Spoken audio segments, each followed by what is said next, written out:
Hello, good morning বন্ধুরা। আমি তোমাদের সোমা দিদি। কেমন আছো তোমরা? ভালো আছো তো? আমি মোটামুটি আগে খারাপ ছিলাম, কিন্তু এখন খুব ভালো লাগছে তোমাদের সঙ্গে দেখা করে। তোমাদের সঙ্গে যতক্ষণ অবধি না দেখা করছি ততক্ষণ অবধি আমার ভালো লাগে না। এখন খুব ভালো লাগছে, তোমাদের সাথে কথা বলতে ভালো লাগে, তোমাদের সঙ্গে দেখা করতে ভালো লাগে। তোমরা সবাই ভালো আছো তো? আমিও মোটামুটি একটু ভালো আছি। আচ্ছা, আমি এখন স্নান করব, তারপরে পূজা দেবো, তারপরে রান্না করতে থাকো আমার সাথে। বন্ধুরা, এখন আমার স্নান টান করে পুজো দেওয়া হয়ে গেছে। এই যে দেখো, আমার ঠাকুরকে, মাকে, মহারাজকে সবাই দেখো, গুরু মহারাজ, ঠাকুর, মা সবাইকে পুজো দিয়েছি। এই যে ঠাকুরের ভোগ দিয়েছি, দেখো সবাই।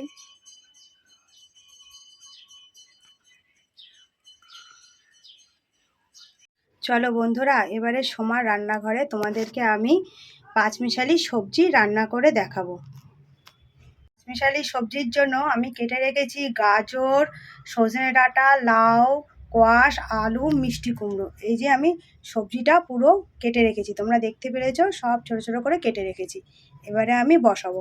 প্রথমে আগে আমি গ্যাসটা জ্বালিয়ে নিলাম।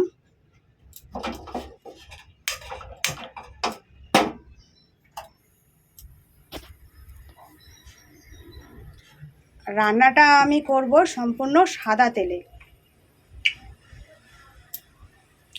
আমি অল্প তেলেতে করব, 25 গ্রাম মতন তেল দেবো, দিয়ে আমি করব, এবং সেটা মশলা ছাড়া, শুধু গোটা কিছু মশলা দেব, বাদবাকিটা পুরো মশলা ছাড়াই আমি করব।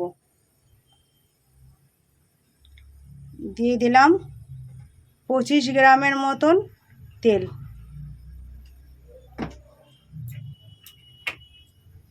এই তেলের মধ্যে আমি কিছু গোটা মশলা আমি ফোড়ন দেব। ফোড়নে তার মধ্যে আছে পাঁচফোড়ন, একটু সাদা জিরে, একটু রাঁধুনি, একটু সর্ষে, দুটো শুকনো লঙ্কা, দুটো তেজপাতা। তেলটা গরম হয়ে গেছে, এবারে আমি এই ফোড়নগুলো সব দিয়ে দেব।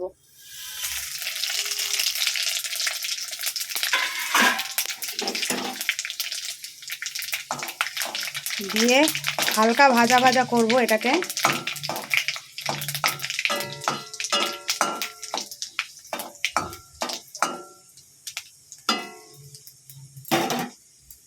এবারে আমি সমস্ত সবজিগুলো দিয়ে দেবো।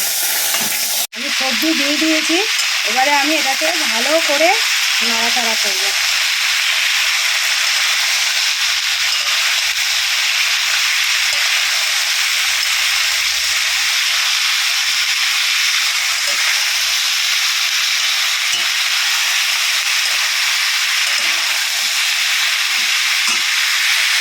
এর মধ্যে আমি দিয়ে দেব হাফ চামচের মতন আদা বাটা আর 4টে কাঁচা লঙ্কা। এইটাই আমি দেব তরকারিতে। মশলা হচ্ছে আমার এইটাই, এছাড়া আর কোনো মশলা আমি দেব না। দিয়ে এটাকে ভালো করে নাড়াচাড়া করব, তরকারিটাকে খুব ভালো করে নাড়াচাড়া করব। আর দিয়ে দেব একটা বড় টমেটো কুচি। বন্ধুরা, ভালো লাগলে আমার সাথে থাকবেন, আমাকে শেয়ার করবেন, কমেন্ট করবেন, লাইক করবেন, এবং বেল বাটনটা টিপে দিয়ে আমার পাশে থাকবেন, এবং আমাকে এগিয়ে যেতে সাহায্য করবেন।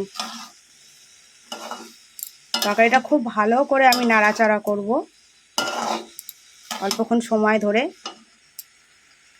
বন্ধুরা, তরকারিটা খুব ভালো করে কষানো হয়ে গেছে। এবারে আমি এর মধ্যে পাশে দেখো, আমি গরম জল বসিয়েছি।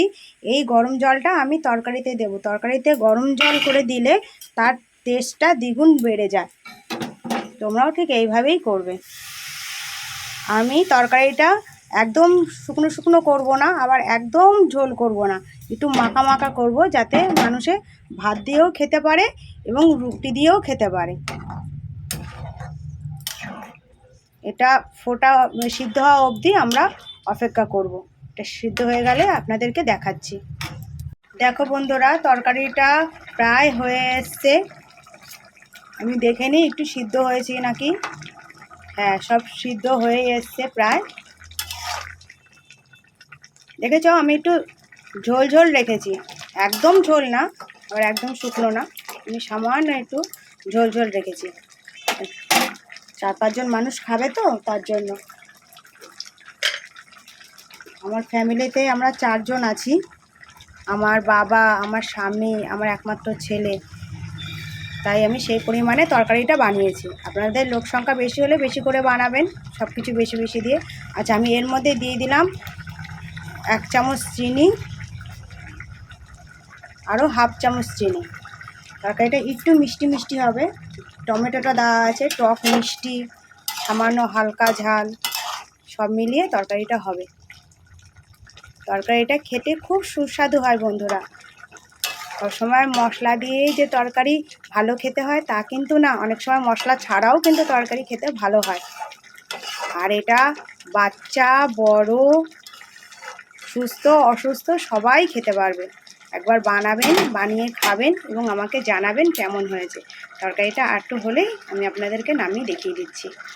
হ্যালো বন্ধুরা, তরকারিটা আমার হয়ে গেছে, এবার আমি নামিয়ে ফেলবো, নামিয়ে আপনাদেরকে দেখাবো। দেখো বন্ধুরা, তরকারিটা কেমন হয়েছে বলো? ভালো হয়েছে? ভালো লাগলে পরে করে খাবে এবং আমাকে লাইক কমেন্ট শেয়ার করে আমার পাশে থাকবে, বেল ঘন্টাটা বাজিয়ে দেবে।